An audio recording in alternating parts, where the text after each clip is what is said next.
सो हाय class ninth. आज हम करने वाले हैं हमारा जो चैप्टर 4 था। अभी जो हमने विटामिन एम किया था उसी की जो पोएम है, नेक्स्ट जो पोएम 4 है, जो आई can not remember my mother, जिससे कि लिखा था हमारे रविन्द्रनाथ टैगोर। यानी कि मुझे नहीं लगता कि रविन्द्रनाथ टैगोर जी के बारे में मुझे किसी को कोई भी इंट्रोडक्शन देने की ज़रूरत है। इनके बारे में हर कोई जानता ही है, रविन्द्रनाथ टैगोर जी के बारे में। और ये वीडियो थोड़ी सी जल्दी आ रही है जस्ट बिकॉज ऑफ हमारी एक स्टूडेंट है अवनी करके, उन्होंने बोला हुआ था कि सर प्लीज़ आप जल्दी लेक्चर कवर कीजिए, उनको यहीं से अगर समझना है तो चलो ठीक है। हमने सोचा चलो करते हैं फिर शुरू। अब ज़्यादा बातें नहीं करेंगे क्योंकि काम ज़्यादा इंपॉर्टेंट है। सही थीम्स के ऊपर आते हैं। थीम हमारा सबसे पहले ये, पहले टाइटल को समझो कि यहाँ पे क्या है। आई can not remember my mother. इसका मतलब ये नहीं कि वो अपनी माँ को याद नहीं कर सकता या फिर याद करना नहीं चाहता। इसका मतलब ये है कि वो अपनी माँ को याद तो करना चाह रहा है लेकिन उनका चेहरा, उनका जो फेस है ना, वो उनको अच्छे से याद नहीं कर पा रहा है जस्ट बिकॉज कि उनकी जो मदर थी, जब रविन्द्रनाथ टैगोर बहुत छोटे थे तभी उनकी मदर जो है गुजर चुकी थी। ठीक है, पास जब हो चुकी थी और ये मतलब अच्छे से उनको चेहरा याद नहीं है, तो इसीलिए वो उनकी यहाँ पे बोलता है कि मुझे मम्मी जो है, सॉरी मम्मी कह रहा हूँ, मतलब कुछ भी बोल लो या तो मैं जो अपनी मदर है जो उनकी, वो उनको वो रिमेंबर नहीं कर पा रहे हैं, मतलब कि उनका चेहरा वो ध्यान में नहीं ले पा रहे, लेकिन उनसे रिलेटेड जितनी भी चीज़ें वो सब इसके अंदर हमें डिस्कस करने को मिलने वाली है। सबसे पहले थीम्स की बात करते हैं। इस पोएम जो है ये किस थीम के ऊपर बेस्ड है, और मदर्स एवर लास्टिंग लव, यानी कि जो माँ का जो प्यार होता है वो भाई हमेशा बना रहता है। A mother's love remembers for ever even after her physical absence, यानी कि माँ का जो प्यार है भले चाहे वो फिजिकली प्रेजेंट हो या ना हो, लेकिन माँ का प्यार जो क्या होता है, अब भले चाहे वो तुम्हारे साथ है या फिर ना हो उससे कोई मतलब नहीं है, लेकिन तुम्हें हमेशा याद रहेगा, तो हमेशा फील आएगा कि मम्मी तुम्हारे आसपास है। कई बार ऐसा होता है कि मतलब मान लो कि मम्मी हमारे घर में भी नहीं होती, फिर भी हमें मतलब कि एक तरह से फीलिंग्स आती है कि मम्मी हो या फिर मम्मी हमारे साथ ही कहीं पर है। ठीक है, तो अब यहाँ पे क्या हो गया, फिजिकली एब्सेंस का मतलब क्या है, यानी कि उनकी जो मदर है उनकी डेथ हो चुकी है, उसकी बात कर रहा है। अब बात करते हैं नेक्स्ट जो है लॉस एंड नॉस्टैल्जिया, यानी कि इसके बारे में क्या है।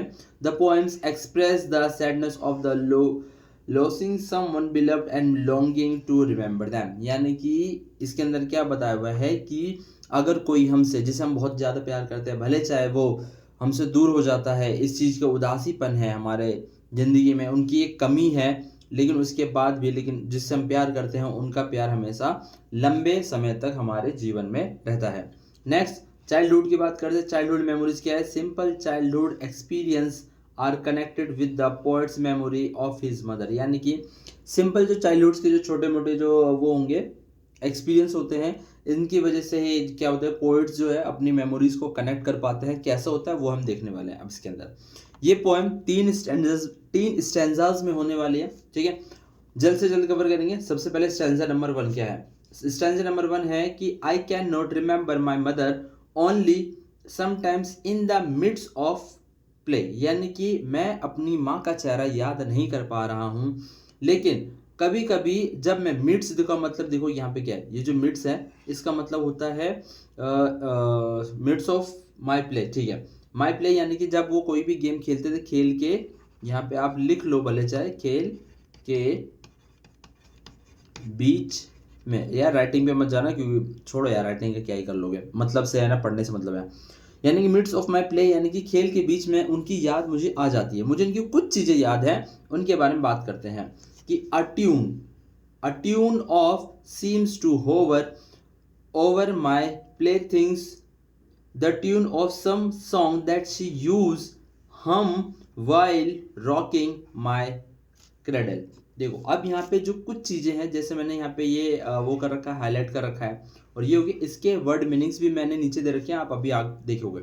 सबसे पहले ये जो 4 लाइंस जो हमने पढ़ी उनका मतलब समझते हैं। सबसे पहला हमारा क्या है, the poet says that he can not clearly remember his mother, यानी कि पोएट जो है क्लियरली अच्छे तरीके से अपनी माँ को याद नहीं कर पा रहे क्योंकि उनका चेहरा उन्हें याद नहीं है। As he must have been very young age when she was passed away, यानी कि हो सकता है कि उनकी काफ़ी यंग एज हो जब उनकी डेथ हो गई थी। Next, while playing he sometimes hears a tune that reminds him of his mother, यानी कि जब वो खेल रहे होते हैं, जब वो खेलते थे तो खेल के बीच में उन्हें बार बार में एक धुन की आवाज़ आती है, यानी कि रिमाइंड्स, एक जो ट्यून होती है ना, गुनगुनाने वाली जो ट्यून होती है, उनको याद आती है जो उनकी माँ अक्सर गुनगुनाया करती थी, जैसे कि अभी हम इसमें देख रहे हैं। अब ये कब किस टाइम की है, आगे देखो।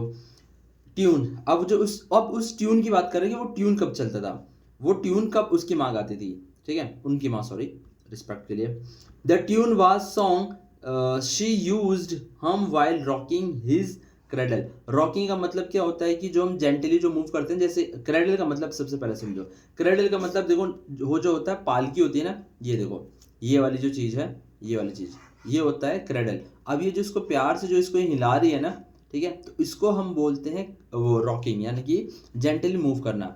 अब वही चीज़ यहाँ पे लाइन में दे रखी है, जो ट्यून जो उनकी माँ जो गाया करती थी, वो हम करती थी। हम का मतलब क्या होता है कि जब हम होठ बंद करके जो गाना गुनगुनाते रहते हैं, उसको बोलते हैं हम, ठीक है। प्यार से हम कोई भी गाना गुनगुना रहे थे, तो जब वो उसको पालने में झुलाती थी और उनको खिलाती थी, तब वो ऐसा गाना गुनगुनाती थी। वही ट्यून मेरे को कभी कभी उनकी याद दिला देती है। It brings back memories of his mother and love and care, यानी कि वही जो ट्यून है, वो जो ट्यून सुनने को मिलती थी, जिसकी वजह से मुझे अपनी माँ का प्यार और उनकी जो केयर है उसकी याद आ जाती है। वर्ड में देखो, होवर का मतलब पहले दे रखा था, होवर मतलब रिमेन नियर अ प्लेस। अब होवर, ऊपर देखो, यहाँ पे ध्यान नहीं दिया हुआ आपने। A tune of seems to hover over my playthings. Hover over my playthings का मतलब क्या होता है? होवर का मतलब होता है एक जगह पर ठहर जाना, यानी कि मेरी जो खेलने की जितनी भी चीज़ें थी, उसके ऊपर जो है उनकी जो ट्यून थी, वो ऐसे ही एक जगह मानो कि ठहर सी गई हो, ठीक है। हम का मतलब समझ चुके हैं। हम का मतलब मैं आपको ऑलरेडी बता चुका हूँ, यहाँ पे पढ़ के नहीं बताऊंगा, आप खुद पढ़ लेना। और क्रेडल का मतलब small bed for a baby, वही जो पालकी मैंने आपको ऊपर पिक्चर में दिखाई दी।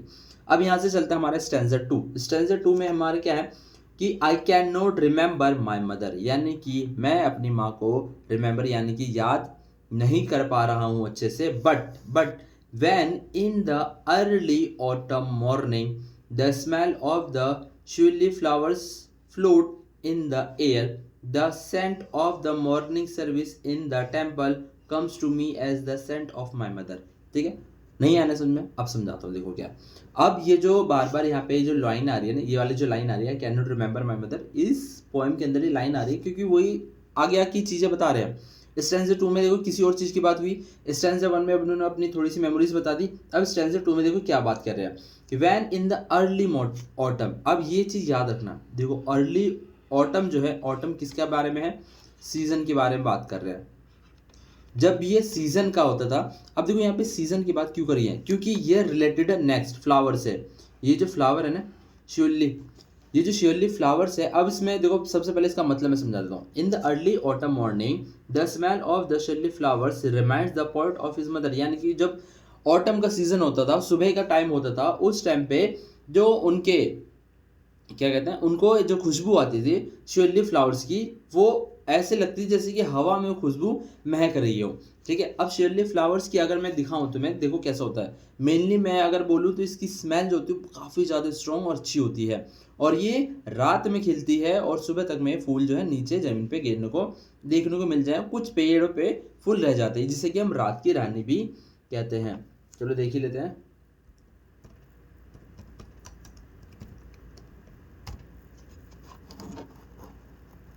ये नहीं है, अभी दिखाता हूँ। ये देखा, ये वाली चीज़ इनकी, अगर भाई देखो, अगर किसी के पास ये वाला प्लांट है ना, प्लीज़ यार मेरे को भेज सकते हो तो प्लीज़ भेज देना। मैं बहुत ढूंढ रहा हूँ लेकिन मेरे को ये मिल नहीं रहा है, मुझे अपने घर पे भी लगाना है, ठीक है।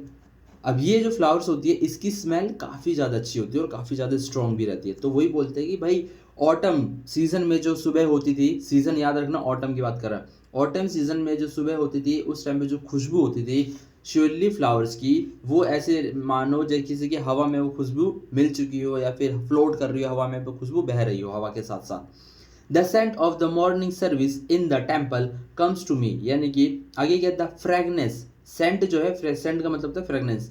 The fragrance of a morning temple prayer also brings back her memory, यानी कि हो सकता है कि सुबह के टाइम पे जब भी होती थी उनकी मदर जो है, यहाँ पे देखो, यहाँ पे हमने एक AI से इमेज बनवा रखी है, भाई, और कुछ नहीं है। कि मान लो कि उनके घर के पास कोई मंदिर वगैरह हो, तो वहाँ पे उसकी माँ, उनकी जो माँ है, वो पूजा वूजा करने के लिए जाती होंगी। तो वही जो मॉर्निंग की जो सुबह की जो फ्रेगनेंस खुशबू होती थी टेम्पल प्रेयर्स के साथ साथ उनको भी सुनने को मिलती थी, जो कि उन्हें कहीं ना कहीं याद दिलाता है। आज भी अगर उस मंदिर में कहीं ना कहीं पूजा हो रही है तो उन्हें अपनी माँ की याद आ जाती है कि अगर मेरी माँ होती तो वो भी आज भी वहाँ पे पूजा करने के लिए जाती।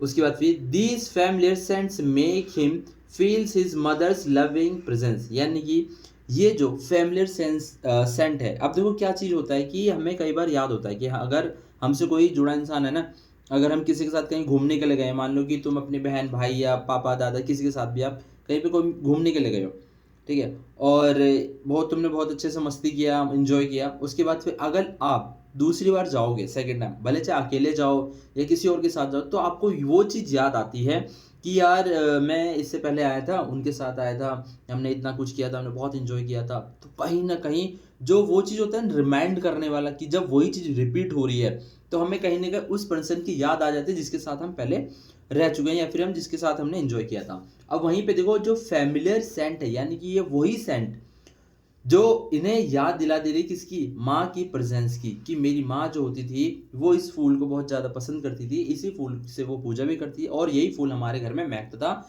जो फूल आज जिस फूल की मेरे को महक आई है, कहीं ना कहीं मुझे माँ ने उन फूलों ने मुझे अपनी माँ की याद दिला दी है। टेंशन मतलब वीडियो भले चाहे थोड़ी सी बड़ी हो लेकिन डिटेल में जाएगा तुम्हारा पूरा पूरा। और एक चीज़ याद रखना भाई, फ्लावर्स का नेम, ये फ्लावर का नेम बिल्कुल भी मत भूलना। शिवल्ली वाले जो फ्लावर है इसे बिल्कुल भी मत भूलना, कहीं ना कहीं तुम्हें क्वेश्चन में देखने को मिलेगा। और वर्ड मीनिंग्स भी जो मैं दे रहा हूँ वो भी है, ठीक है। वर्ड मीनिंग यहाँ पे सिर्फ तुम्हारे एक ही है, शिवल्ली यानी कि टाइप ऑफ फ्लावर, जो कि एक वाइट जैस्मिन जैसा फ्लावर होता है, वही चीज़ है।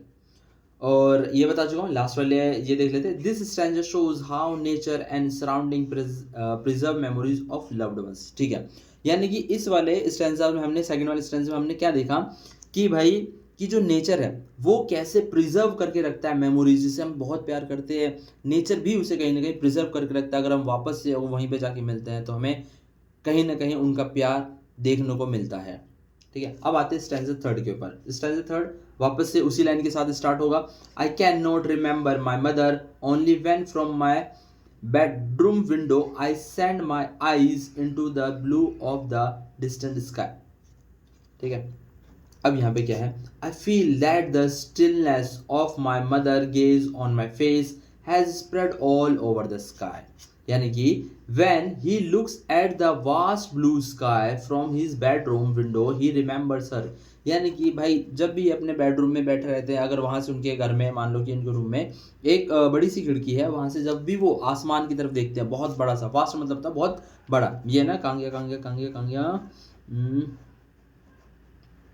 यार ये रन डिस्टेंट स्काई, यानी कि जो बहुत दूर जो आसमान में, इतना बड़ा सा जो आसमान है, नीला कलर का आसमान है, जब भी मैं उनकी उस आसमान की तरफ देखता हूँ तो मुझे उनकी याद आती है। याद कैसे आती है, the distant sky makes him feel his mother's loving and protective presence, यानी कि जब भी उस आसमान को देखते हैं वो मानते हैं कि भाई ये जो आसमान जो मैं देख रहा हूँ, क्योंकि कहते हैं ना कि भाई अगर कोई इंसान गुजर जाता है तो वो हमसे ऊपर, हमारे ऊपर नजर रख रहा होता है, हमारे बचाव के लिए हमारे प्रोटेक्ट कहीं ना कहीं कर रहा होता है। तो वैसे ही वो जब भी ऊपर आसमान में देखते हैं तो उनको अपनी माँ नजर आती है कि भाई मेरी माँ मेरे ऊपर नजर रखती है, मुझे ध्यान रखती है मेरा, और वो हमेशा मुझे प्रोटेक्ट भी करती है।